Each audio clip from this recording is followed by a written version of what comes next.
Sitting in this waiting room. In a few minutes, we're about to get a PlayStation showcase.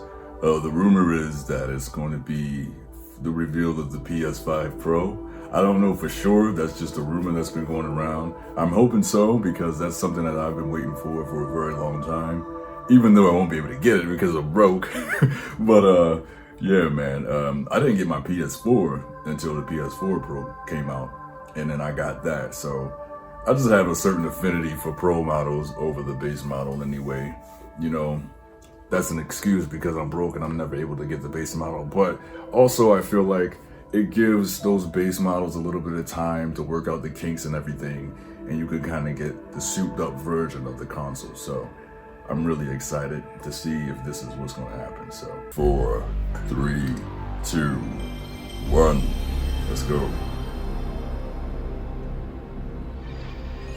What we got? Hi, I'm Mark Cerny. I'm excited to be here to talk about the newest addition to our console lineup, Okay. PlayStation 5 Yep, Pro, it's here. and how it advances gaming technology. It's here. But first, I want to take just a minute to look at what we put in the original PlayStation 5 and how it delivers an exceptional gaming experience. When PS5 debuted in 2020, it brought a lot to the table. 8 Zen 2 CPU cores form the brains of PlayStation 5 and enable high-speed complex gameplay, with character counts reaching into the hundreds and frame rates that can be as high as 120 frames a second.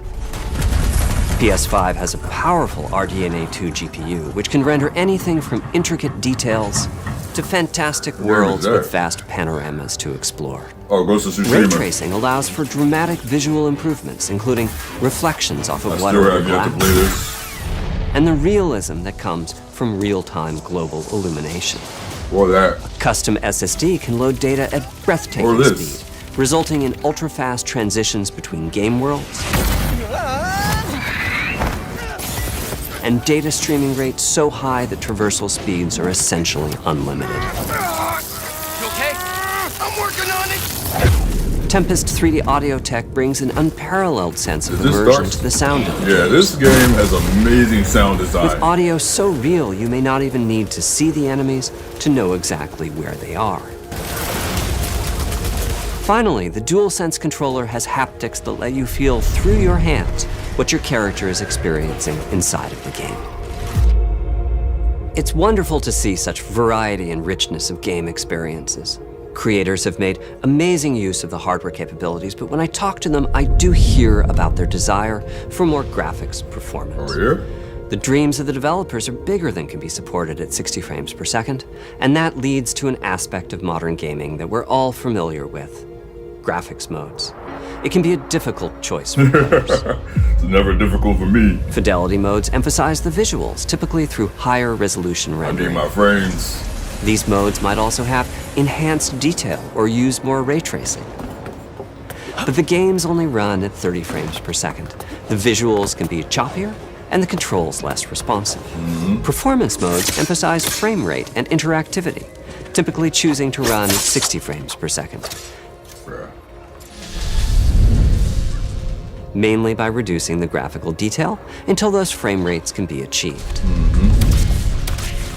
When asked to decide on a mode, players are choosing performance about 3/4 of the time. Removing that decision, or at least narrowing that divide, is one of the key targets for PlayStation 5. Gotta listen to the wording. We want to give or at players the least. graphics that the game creators aspire to, at the high frame rates that players typically prefer. To do that, PS5 Pro substantially improves over PlayStation 5 in 3 ways. Okay. Here's what we call the Big 3. Okay, tell us about it, Mark. First, we made the GPU much larger and increased the speed of the memory it uses. The result is rendering that's up to 45% That's faster. always good, right? Second, we made major upgrades to the ray tracing, taking a streamlined and accelerated approach that allows calculation of the rays at double or even triple the speeds of PlayStation 5.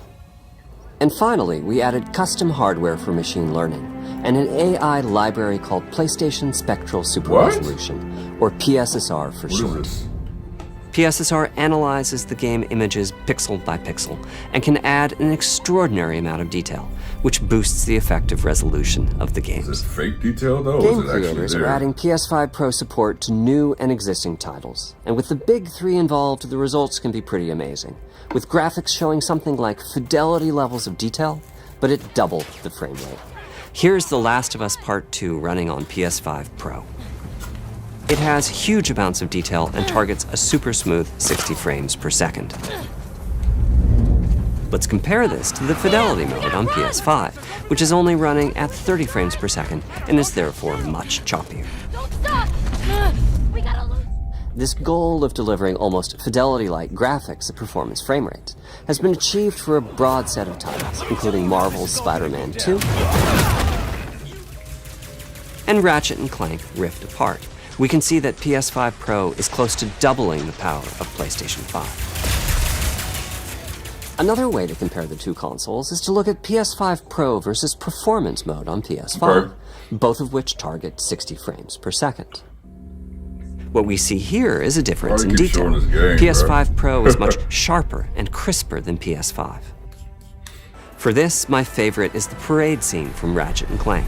Distant details are much clearer. Yeah. And here we can see Marvel's Spider-Man 2 is noticeably higher resolution throughout the scene, including the trees and procedural Pretty stark cars. difference. So overall, some remarkable improvement to the games. On PS5 Pro, we can see increased sharpness to the graphics or smoother and more responsive gameplay. This guy talks This is the big like he never gets showing angry. value. As you've been seeing, machine learning via the PSSR library is being used quite broadly to add pixel detail and boost frame rate. But there are as many approaches as there are game engines. The increase in raw GPU power is being especially effective for Horizon Forbidden West. Apart from the detail boost, that extra graphics power is allowing for improvements to lighting and visual effects, Yeah, draw distance. as well as to the hair and the skin in cinematics. Open up, guys. Jorv's orders. Good enough for me. Ray tracing is finding broad usage as well, particularly when the games are focused on higher frame rates. The faster hardware in PS5 Pro can make a real difference. Allowing Gran Turismo 7 to add ray-traced reflections between the cars in They have a gameplay, 7 out? while continuing to support their targeted 60 frames per second. That boost in ray tracing is also delivering big wins for Hogwarts Legacy, allowing still not have only yet to for play better this. reflections and a greater variety of reflective wait to play. surfaces, but also for further realism in the casting of shadows. I hope you've enjoyed this run-through of the technology behind PlayStation 5 Pro. Simply put, it's the most powerful console we've How ever much built, is it? and a worthy addition to the PS5 family. $2,000. Let me wrap this up by giving you a quick look at a number of games running on the Probably new gonna be console. like 6 or 620 or something. I don't know. I hope this song ain't copyrighted. Don't let me hang.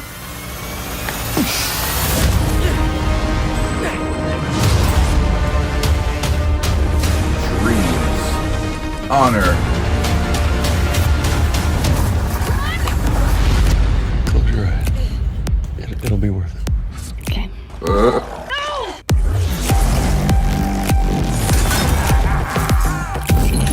Did I do it? Oh, what is this? What's with all the there? The heck is that? What is that?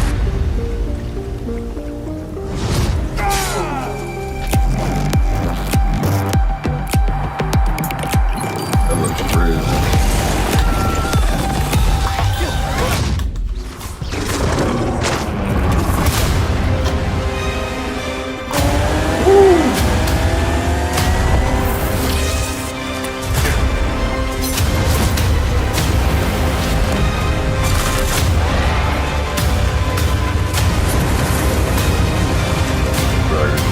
Don't know what that is. Probably Alan Wake or something.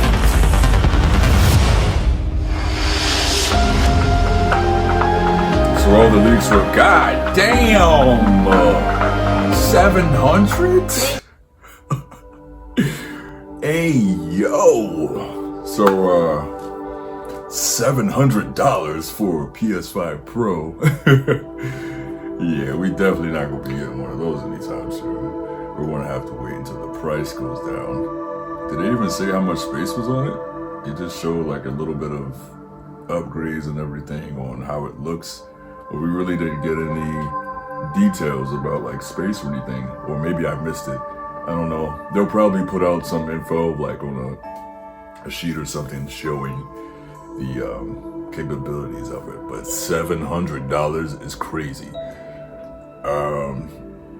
Yeah, no time soon for me, but it looks good. But I'm pretty sure most of you guys already have a PS5. Let me know if any of you are interested in getting a PS5 Pro with a price tag like that. Like I said, for me, no time soon. I'm broke anyways. If I do end up getting one, maybe it'll be around the holidays. But the games that I'm mostly waiting for are Monster Hunter Wilds and GTA 6, and they come out next year, so we're not in a rush to get it anytime soon.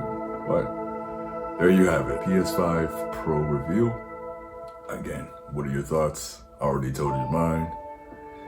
That's gonna wrap this up. I'll see you all in the next video.